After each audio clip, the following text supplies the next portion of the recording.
બોડેલી તાલુકાના કેળની ખેતી કરતા ખેડૂતોને ફરી એકવાર કુદરતી કોપનો ભોગ બનવાનો વારો આવ્યો। કડી મહેનત બાદ ઉપજ મેળવવાનો સમય આવ્યો ત્યારે તેમની આશા પર હવે પાણી ફરી વળ્યું છે। કેળની ખેતી કરતા ખેડૂતોએ 11 માસ સુધી સતત મહેનત કરી। લીલાછમ કેળના છોડ પર ફળ આવી ગયા, પણ એક એવું વાવાઝોડું આવ્યું અને તમામ છોડ જમીનદોસ્ત થઈ ગયા।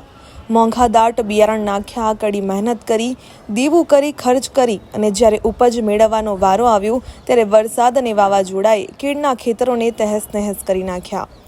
ઉપરા છાપરી ખેતીમાં નુકસાન વેઠતા ખેડૂતોએ ફરી ખેતી કરવા માટે દેવું કર્યું, ત્યારે વાવાઝોડાએ વિનાશ વેરતા ખેડૂતોને ફરી દેવામાં ડૂબવાનો વારો આવ્યો છે।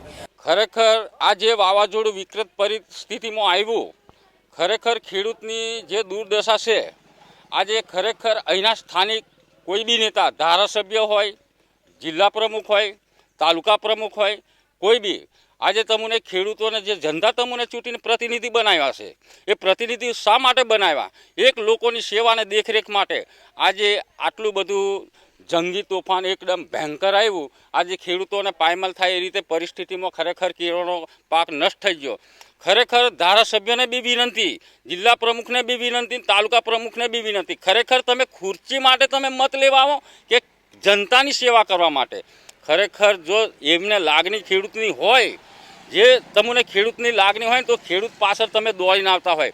ખરેખર એમને ખુરશીની પડેલી છે। આજે કોઈ એવો નેતા કે કોઈ ધારાસભ્ય કે કોઈ તાલુકા પ્રમુખ કે જિલ્લા પ્રમુખ આજ સુધી કાલે 5:30 થી 6:45 ગ્રામમાં આવી પરિસ્થિતિ બની, પણ આજ સુધી કોઈ નેતા કોઈ ખેડૂતને પડખે આવીને ઊભો રહી।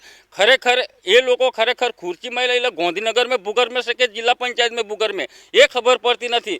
ખરેખર આવા એક જનતાની સેવા માટે એક પત્રકારો દોડીને આવતા હોય તો ખરેખર જનતાને ખેડૂતો માટે પત્રકાર જ ભગવાન કહેવાય। આજે ખેડૂતનો અવાજ ઉઠાવતા હોય તો કોઈ પત્રકાર જ ઉપાડતા હોય। ખરેખર નેતાઓને એવું જાણવું જોઈએ કે ખરેખર આ વિસ્તારની અંદર આવી પરિસ્થિતિ છે તો ખરેખર અધિકારીઓને દોડતા કરવું જોઈએ। ખરેખર મામલેદાર છે, ટીડીઓ સાહેબ છે કે કલેક્ટર સાહેબને જાણ કરવી પડે કે એ જગ્યાની અંદર નિરીક્ષણ કરી અને ખરેખર ખેડૂતોને તાત્કાલિક લાભ મળે અને ખેડૂત કંઈક બેઠો થાય ને કંઈક એક કરીને પછી ખેડૂત પાછો કંઈક બીજો પાક કરીને જમતમ કરીને એનું પેટ ભરી ગુજરાન ચલાવે।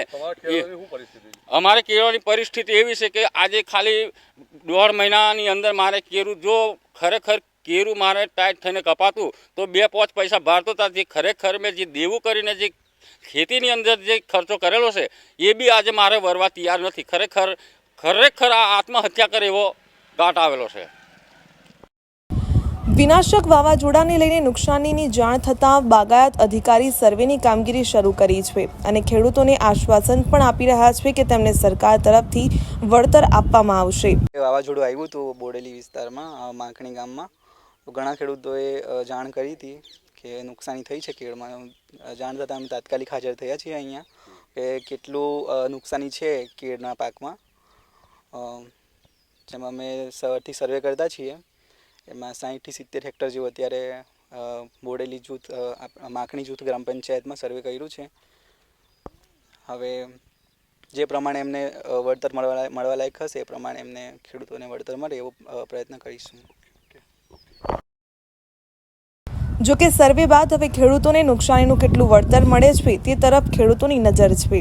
જે ખેડૂતોના અસંખ્ય છોડ પડી ગયા હોય ત્યારે ખેડૂતોને પણ ફરી એકવાર ઊભા કરવાની ચિંતા સરકાર કરે તેવું ખેડૂતો માંગ કરી રહ્યા છે। જો તમે અમને YouTube પર જોઈ રહ્યા હોય તો સબસ્ક્રાઇબ કરો અને બેલ આઇકોન જરૂરથી દબાવો, જેથી દરેક વિડીયોની નોટિફિકેશન તમને મળતી રહેશે। આ સાથે સમાચારના સતત અપડેટ માટે સોશિયલ મીડિયામાં અમારા ફેસબુક, ઇન્સ્ટાગ્રામ, એક્સ અને ડેલી હન્ટ પેજને ફોલો કરો અને અમારી સાથે જોડાઓ।